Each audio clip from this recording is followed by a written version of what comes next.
You may or may not have noticed I didn't do shit I said I was going to do in my last video. I was supposed to be posting every day. Didn't do none of that. But I have good reason. Okay, my meds stopped working a little bit. I had to get them changed. These ones work better. But like I'm still in this really weird position where I still get anxious, but now it's in a place where I can actually like bring it back down. And it doesn't like cause me to have to like go to the hospital and think I'm dying. So that's good, right? But because of that, I wasn't really up to doing all the things I said I was gonna do. Regardless, right? Let's get into the main topic I want to talk about today. I will be doing the whole discipline thing moving forward, even if I don't actually do all of the daily tasks that I said I was going to do. I'm going to try to do as many of them as possible and just post YouTube videos every day about it. But I digress. I wanted to talk about a bunch of different subjects. The main one I want to talk about being the April 5th protest that I went to.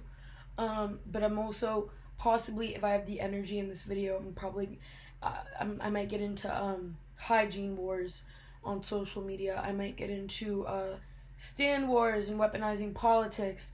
I might get into how having severe abandonment issues, even though it doesn't fully go away, is heavily helped by self-confidence and things like that. Those are other topics I wanted to talk about, as well as being bisexual and yet not being able to date men at all, because they're just not. But those are topics that I might get into after the April 5th one. We'll see how this video goes. I don't edit my videos, so that's why I'm letting you guys know I might get into those, but the main topic of this video is going to be the April 5th. You can check in the description of this video, if you want to jump to any of those other subjects. I'll leave timestamps if they end up happening. But basically, right, I want to talk about April 5th, because I went to one of the April 5th protests, because there was a bunch. If you haven't heard about them, you probably haven't, because they're barely being reported. There was a protest in every fucking state of America, and in Massachusetts, I know there was protests in both Boston and Worcester, Massachusetts, not even just the main city. And so yeah, I went to the Boston, Massachusetts protest for April 5th, which gathered around 100,000 people who came all across Massachusetts, wherever they're from, to basically protest all of the shit that Donald Trump's been doing, whether it's the budget cuts, the tariffs, the war on trans people, the war on Palestine, everything, right? And it was an amazing experience. It was really nice. I've been going through a lot in my life lately, so being in a place like that with people, when I'm in places like that, I feel very safe, because these are people who give a fuck, one way or another. And so yeah, it was a good experience. And it's hard to feel safe in places like that. What am I trying to say? I feel safe in places like that, and places like this, protests, right? But at the same time, it's so interesting, right? Because it is, especially under a Donald Trump presidency, where people like Kyle Rittenhouse can go out and use us as target practice and be pardoned. It's very unsafe and it's very dangerous, but even despite that, I still felt safe, because I'm around so many people that if anything did happen to me, I know I will be taken care of the most that I can possibly be taken care of in that situation. I feel safer. I would probably feel safer getting injured at a protest than straight up being injured and being in a hospital without all of those people. I know if I got injured at a protest, I'd be eventually brought to the hospital, but I'd feel safer being hurt around all of those people in that situation, instead of just being hurt and being at the hospital, if that makes sense. I feel safer around all of those comrades than I do doctors. And so yeah, it was a really nice experience. And despite the fact I was still having issues with my health, that were more severe than the stuff that's going on now. It's mental health stuff, psychosomatic symptoms that develop from my mental health that make me think I'm dying, even though I'm gonna be fine. But it doesn't make it any less scary. It literally is you're dying. But yeah, I was going through a lot of shit, and despite the fact that my symptoms were acting up that day, my meds weren't working, all of that stuff. I was still able to push through that experience because I felt safe enough to do so in an environment with those people. But basically, yeah, it was a great experience, and I guess I have a bone to pick because I feel like when I went, there wasn't a lot of people that were my age. Like, they were definitely there, but the main people, not only the people that were, like, organizing the event, but the people that were attending the event were all older people. Like, I'm gonna say, like, older millennials to, like, fucking boomers. Like, literally. So it was, like, really depressing to see that, especially considering that Gen Z is considered one of the most, like, progressive generations. Let me take a pause because I'm getting a few psychosomatic symptoms of my anxiety. This might make it worse, but sometimes it makes it better, so let's find out.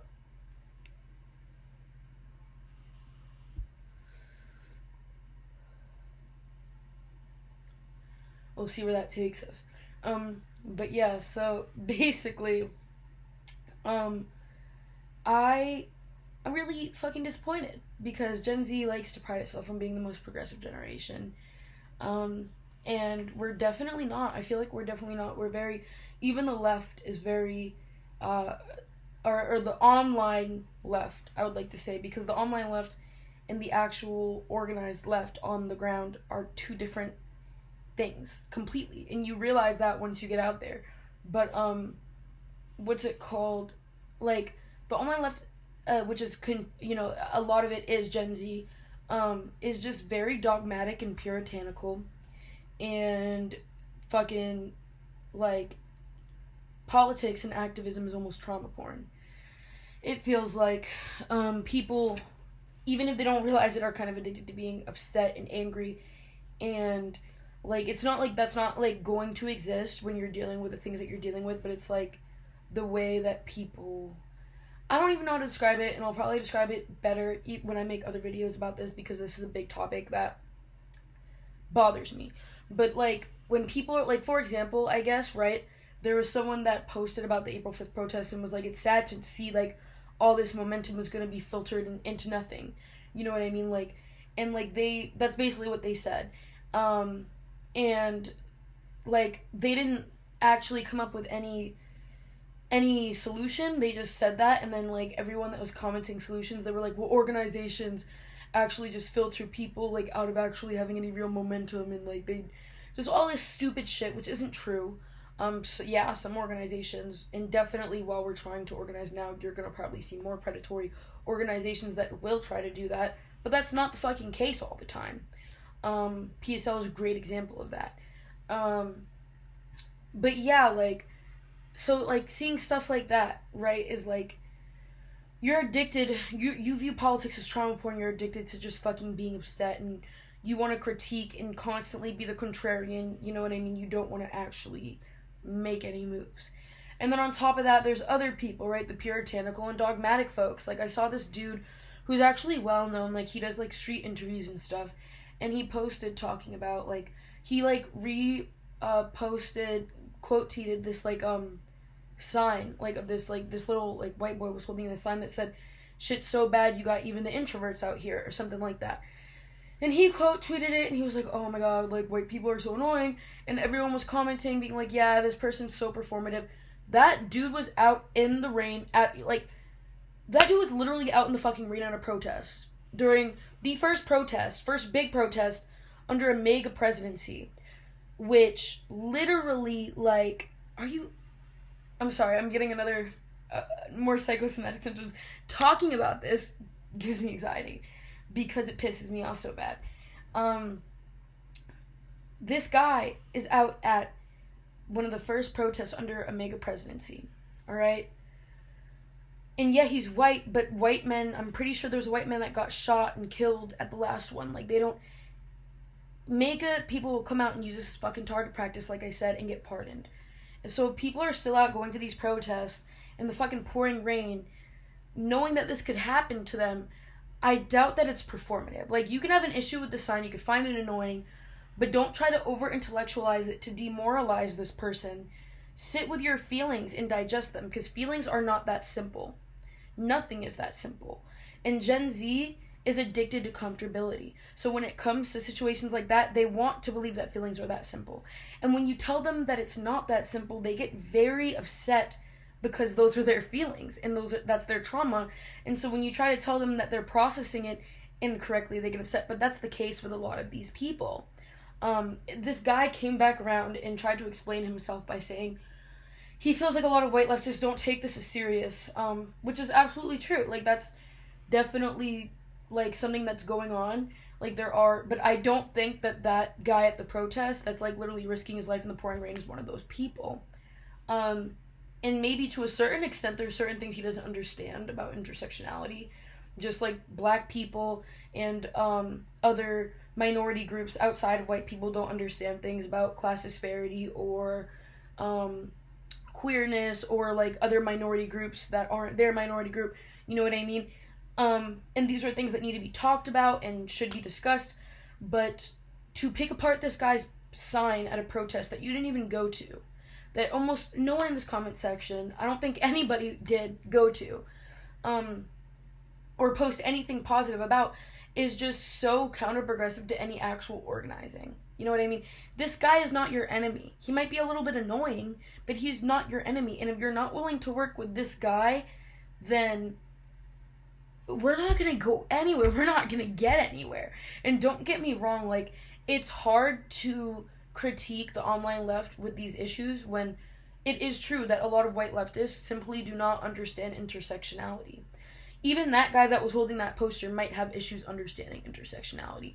A lot of these spaces that I step into with white leftists, when they hear concepts that remind them, like when they hear concepts that have to do with intersectionality, I feel like they automatically go into this reactionary response. And when I say reactionary, I don't use it in the way that the political terminology is currently shown. I use it in like what I believe the updated definition of it should be, which is just having any, bold outward reaction, like dogmatic reaction, in order to defend a belief that you hold close to yourself, due to the fact that you weren't critically thinking, whatever, you know what I mean? Like someone that isn't like that reacts before thinking to defend something. That's what I mean when I say reactionary. All right, and so I believe a lot of these white leftists will have like this reactionary reaction, where it's kind of like they think that people are, when they hear stuff about intersectionality, they immediately associate it with culture wars, because right-wingers have used culture wars for generations on their side, and I think fucking capitalist liberal institutions have also used culture wars on their side as well. And so it distracts people from the main point of things. It distracts people from the class disparity aspect of things that overreign everything else, right? And so they immediately dismiss it as if it isn't important. But that's not true. Intersectionality is very important, and that's something that a lot of white leftists need to be able to understand. And I think that I don't think that, I feel like if a white leftist who does think like that hears this, that they're not going to be combative with what I'm saying. I feel like they'll probably be like, oh, okay, because intersectionality is important to understand simply because how are you going to organize with someone who you cannot understand? You know what I mean? If you say that intersectionality isn't important and that all these issues like queerphobia, transphobia, and racism, though they're dangerous, are, things that, divide us from the biggest issue, which is class disparity, then, like, you're not seeing how class disparity targets each of these groups. And so how are you going to help them, and how are they going to help you? How are you going to host, like, if you don't care about intersectionality and how racism and queerphobia and transphobia, or not exactly that you don't care, if you don't focus on these things and see how they're affecting these various groups, you're not going to be able to connect with people enough for them to trust you. You're not going to be able, none of these people are going to be here when the war needs to be waged, because they're all going to be dead and in jail because you didn't consider the fact that they would be targeted first, And so it is hard to critique the online left with the fact that they disguise their trauma responses as politics when that also exists as an equal fact with the white leftists. You know what I mean? Um, and so, like, these are two things that need to be attacked and targeted in their own way if any actual progression is going to be made. And it just really pisses me off because I feel like Gen Z was made to seem like it was going to be like this ultra progressive generation. But like we don't critically think. We're very reactionary. We're very dogmatic and puritanical, and that's both left wing and right wing Gen Z. And it's very disappointing to see. I definitely do think that it doesn't come from a place of malice or a place of selfishness. I think that a lot of left leaning online left Gen Z folk are genuinely trapped in a trauma response, and they don't realize that because that's how activism has been fed to them. They think that that's what activism is. That's what they were taught, and I know that because that's where I used to be. And so it's hard to come out of that place because like your feelings are valid, and saying that they are valid I know isn't enough, and like we do have to find a way to bridge the gaps, right? But we can't do that if you don't emotionally regulate first. Like trauma responses around social situations like are very common. You know what I mean? With people who have struggled from oppression and discriminatory socialization.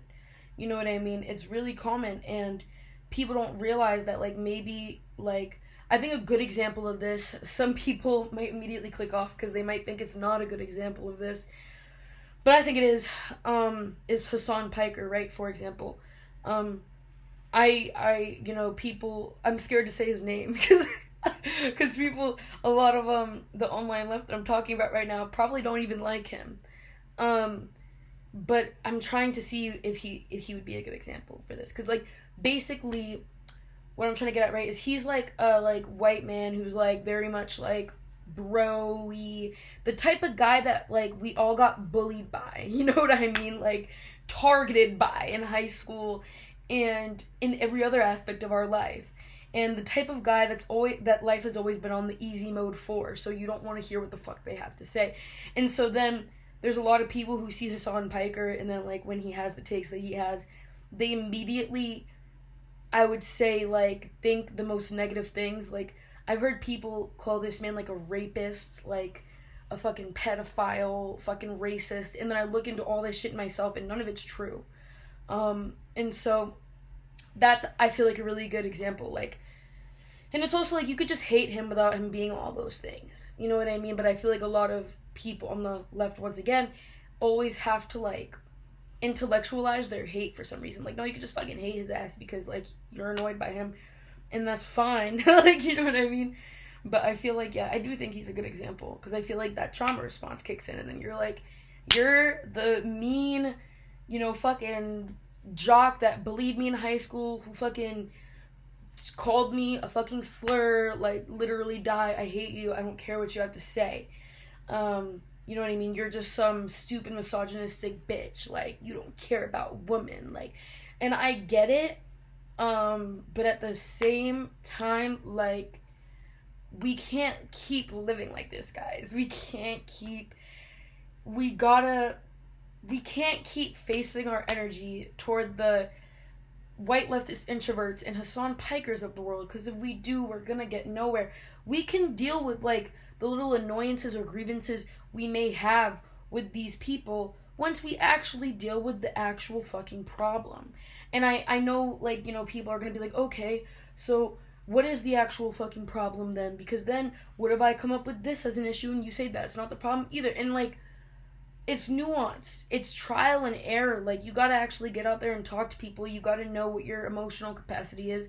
You gotta know, you gotta have cultural humility, which I feel like that word with the topic that I'm talking about, if you don't know that word, it could be misleading. What cultural humility means is not to be able to deal with humility around your culture. I feel like that's what people might get from this if they don't know that word based off what I'm talking about. What cultural humility means is being able to be like, oh, okay, like, I didn't know that about this person's culture. I didn't know that about this situation. I didn't, like, that's more so for like the white leftists that don't understand intersectionality yet. But cultural humility is very important no matter how much you think that you know. You know what I mean? And also emotional regulation. And without critical thinking, emotional regulation, emotional resilience, and cultural humility, we will get nowhere. You know what I mean? We need to learn how to organize with the white leftist introverts and Hassan Pikers of the world. Even if they might annoy you because they are on your side. And if they aren't, like, we do need to form communities that, like, yeah, we can, like, have conversations with these people, but at the end of the day, if those people really aren't on your side, because there are some white leftists who are just not good people, who are racists, who somehow, I say somehow because, like, how are you a leftist if you're, like, fucking racist or misogynistic like that? But they exist, you know what I mean? And we will get rid of them. They exist and they will be weeded out of the space. You know what I mean? But you have to have faith in the process. And that can be hard. Yeah, I don't really want to talk about any of the other stuff I said I was going to talk about because this video is already pretty long. But yeah, I would say, like, take this, think about it, and if there's anything I want you to do, like, leaving this video, it would be to find a local, see if your job has a union. If it does, join it. Alright? If it doesn't, and you're sneaky enough and you have a savings, try to start one. Try to start a union at your job. And then I would also say, look up local organizations and groups in your area or in the city closest to your area. Contact them. See if you like them. Consider joining. Look up to see if there's any rallies or protests in your area. More than likely, you have a PSL in your area or your biggest city. That's what got me into everything. I don't work with PSL. I sound like I do. I sound like I'm a member of PSL, and I'm like, join PSL, because, you know, they're all like that. But I'm not. I've worked with them. And that's how I got my foot in the door. I worked with PSL. I met some people through PSL. They became my comrades. I found out groups that they were in. I went to some of those groups. I went to some protests that they were holding. I found more comrades. And eventually you find your space, you find your niche, you find your area. I'm not in an organization right now, but I'm doing different things, and I'm going to protests, and I'm finding an organization that I do want to join. Honestly, you don't have to join an organization, but I feel like if you're someone that is new to this, it could be beneficial for you to just, like, find an organization that targets something you're passionate about, and then you'll have a community of people you can constantly be around, talk to these things about, heighten your political consciousness, network, politically and socially network and build, you know what I mean? That's what you need to be doing. And then lastly, I want you to either do one of the two things. Take the information that I gave you today about, like, how people disguise their trauma responses as politics and intellectualize their hatred. And I want you to go on your Twitter feed or your Instagram feed or wherever you are, when, like, you'll probably find this kind of behavior on Twitter, and try to see if you can point out what I'm talking about. See if you can, like, where's Waldo as you're scrolling through tweets. Or better yet, fucking just delete your Twitter. Delete it. Fuck it. Don't even, if you already know what I'm talking about and you don't need to where's Waldo what I'm talking about, just delete it. Get rid of it. I'm not gonna do it. I'm not gonna delete mine. I'm gonna stay in hell. I'm gonna do it. I like hell a little. Words have power. Words have power. Wait a second. I don't like hell. I do not. I love happiness and calmness and serenity and great things and good things and good health and good wealth and love and happiness. And did I say love? And did I say happiness and love and not hell? Because words have power. But that's all. That's all I had to say today. I'm gonna keep eating my food. I'm not even hungry. I just said that, but I don't know if I am, because it's been there for like 25 minutes now, and it's like probably cold. I don't know, maybe I'll eat it tomorrow. Actually, do I feel like, I said I was gonna go, but I kind of got the energy to, like, keep going now. Let me see if this will give me an extra energy boost. And if it does, I'm going to do the 8-ball vape thing again, right? Because sometimes it gives me anxiety and makes me depressed, makes me want to stop recording. or sometimes it'll make me be like happy again. So we'll see. Let's do the 8-ball vape.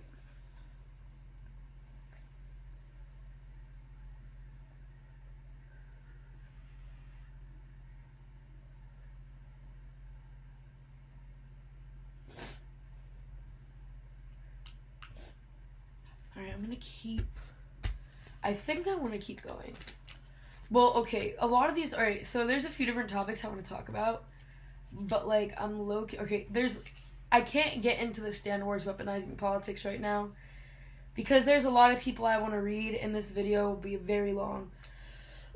But stay tuned for that. Let me see. I can't get into the severe abandonment issues getting better once you start to fuck with yourself, because that would also be too much for me to get into right now, and the video will also be an hour long. And it's anxiety inducing. Let's talk about, I kind of want to talk about the hygiene wars, but I don't really have much to say about that right now, other than it's just really fucking annoying. It's just really fucking annoying. It's just like, oh my god, you don't fucking wash your pussy out with bleach 3 times a day. You're fucking disgusting. Like, shut the fuck up. Like, literally, who cares? I've had a yeast infection before. Have you? It happens. It happens. That made it sound like my pussy's extra dirty. My pussy clean. Okay, my pussy clean. But yeast infections are normal. And that's why I said that. And that's why I also got embarrassed by that. Is because people act like that shit doesn't happen. People act like you're a dirty, disgusting bitch if anything bad ever happens like that. And it's just like, no. We have bodies. Your body, there's organisms living on your face that puke and shit and piss on your face and fuck on your face and give birth on your face while you're sleeping and you don't even fucking know it. Alright? So literally, like, we're fucking disgusting. Human beings are disgusting. Alright? Like, there's a little bit fucking tang there. You know why? Because there's fucking sweat glands and there's hair. And that's what fucking happens when you have fucking thick ass arms and they're down like that and you're a fucking human being who sweats and is alive and their heart is pumping. Alright, we're all gonna die one day. We're all gonna be fucking dust in the ground. Alright? And then we're gonna be extra fucking gross with worms fucking crawling through our fucking skulls. Literally just live. Live your fucking life. And like, honestly, yeah, some bitches like have bad hygiene and they're dirty. Alright? Like, why are you being mean? Like, alright, listen. I get it. I've been around smelly motherfuckers. And I understand when you're just like, why can't you just wash your ass? Trust me, I get it. Like, you're not, like, I'm not villainizing you for feeling that way at all. Like, literally, I get angry. I still, to this day, like, I'm not even gonna get into my, like, personal business and shit like that. But just know, like, I've been around, and I still be around stinky motherfuckers sometimes, and, like, I get very angry about it. Alright? Because it's like, what the fuck? Like, how do you manage to be that smelly? Like, how do you manage to not take care of yourself to that extent where it's bothering me like this? But I feel like, for the most part, the kind of people that I'm talking about is just like, you know, like, I don't know. I feel like you guys know what I mean. There's, like, levels to it. You know what I mean? And, like, a lot of these people who tweet the kind of stuff that they do, or, like, just make fun of someone who, like, might go to school with, like, I remember back in the day, going to school and, like, the bitch with, like, the smelly armpits or something like that. Like, people would make fun of them, and it's just, like, people, you know, like, being clean and hygiene is something that's taught. Like, that's something that is taught. Like, you might know basic levels of it, like, naturally, like, oh, my body feels gross, let me douse it in some water and get this gross feeling off of me, right? But other than that, like, hygiene is taught. Like, the levels in which you are taught it vary person to person. Like, there's some things that I didn't know about hygiene that I didn't know about until I was, like, probably, like, 17 or 18. And I'm still embarrassed I was gonna say them, but I'm still embarrassed to say them because of the way that people think about people that have issues with hygiene or or don't know certain things about hygiene. You know what I mean? Like, alright, here's one that I'm not, that I feel like isn't, okay, I'm just gonna say it, right? Is like fucking cleaning your belly button. When I shower, like, I get everything, but for some reason I never thought about cleaning the inside of my belly button, which sounds insane, I guess, to, like, most people, but, like, when I was being taught how to clean myself, that was never a thing. And then I got bigger, and I was, teaching myself how to clean myself as I got bigger. So I didn't really think like, oh, I'm bigger. My belly button is even more deeper into my body, which means there's skin and dead cells that aren't being cleaned. I wasn't thinking that. Then one day, belly button was a topic of conversation with my boyfriend, keep you in mind. He stuck his finger in my belly button and smelled it. It was the most embarrassing thing that ever happened to me in my fucking life. Alright, like, I was, like, literally, like, listen, like, I actually just get, like, chronic infections. Like, like, I was lying out my ass. But I clean my belly button now. Yes, I do. She's nice and clean, like, pussy clean, pussy nice, pussy fresh. Like that, but with my belly button. You know what I mean? But yeah, like, and, like, that's an example, like, people aren't always taught the proper things. Teach them. Literally just teach them, like, don't make them feel bad about it. And then if they're still not doing it, like, you can be a little bit annoyed. At that point, you can be a little annoyed. But even then, it's like, there's reasons why people don't do those things. Like, I have strong-ass teeth. Let me tell you that I have strong-ass teeth. Because back in middle school, I didn't brush my teeth probably that whole year. Because I was depressed as fuck.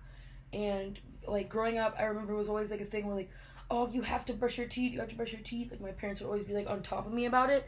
So then when I got older, I was just like, well, this doesn't seem that important.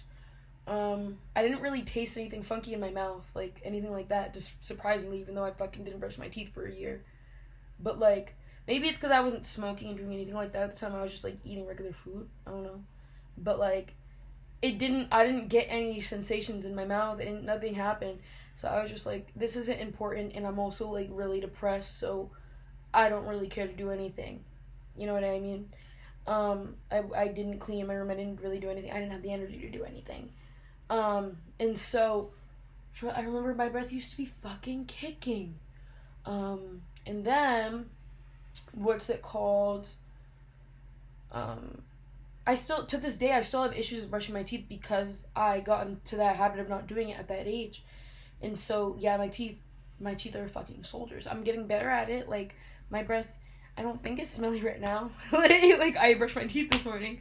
But yeah, so, like, don't judge motherfuckers. I don't know. It's just, like, so shitty. And, like, I remember this guy was like, oh, like, he made fun of me for my breath. That didn't make me start brushing my teeth. Like, my brother used to also make fun of me for my breath. That didn't make me start brushing my teeth. You know what did start making me brush my teeth? Was getting into a relationship. Which partially was probably because I didn't want my girlfriend to, like, smell my stink-ass breath. But also because, like, I was happier and I felt more encouraged to take care of myself. It wasn't out of shame. Like, you can't get people to take care of themselves out of shame. Like, that's people's main issue with hygiene. The reason why a lot of people have bad issues with hygiene is because how they're taught hygiene works. Your parents come into your room, oh, we're having guests over, like, why do your room look like this? Like, they're gonna think, like, you live as a pig, like, da-da-da. And it's just, like, why is it whenever the conversation of hygiene always comes up, what's prioritized is how other people look at you? Because what should be prioritized, hygiene should be a topic of self-love, of loving and caring about yourself enough to put in the work, to be disciplined enough to do the things you gotta do, like, taking care of yourself every day, like, brushing your teeth, once or twice. No, you're supposed to do it twice a day. Fucking brushing your teeth twice a day. Taking care of your space, like your room, making sure it's clean. Taking care of your hair. Taking care of going to sleep, getting enough sleep.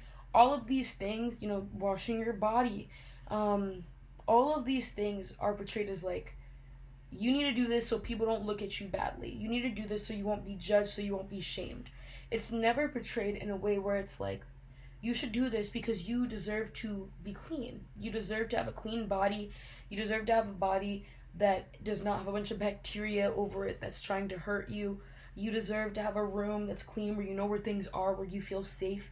You deserve to have clean clothes on your body that smell nice and don't make you itch because they're fucking 3 weeks not being cleaned and you're just fucking in the same shirt after 3 weeks.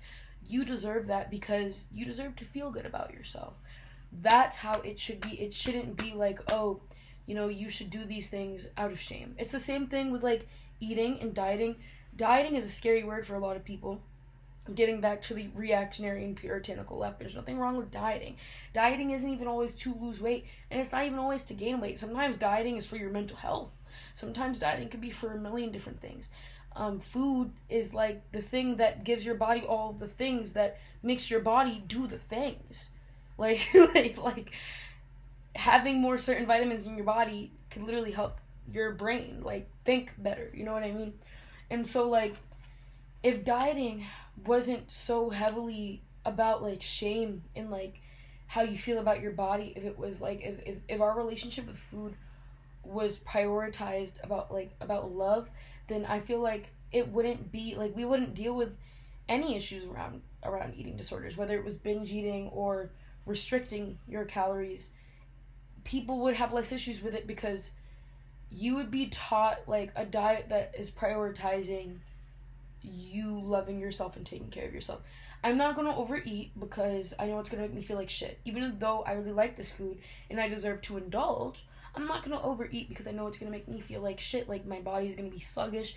It's going to have negative effects on me. But I'm also not going to undereat because I don't deserve to feel like shit that way either. You know what I mean?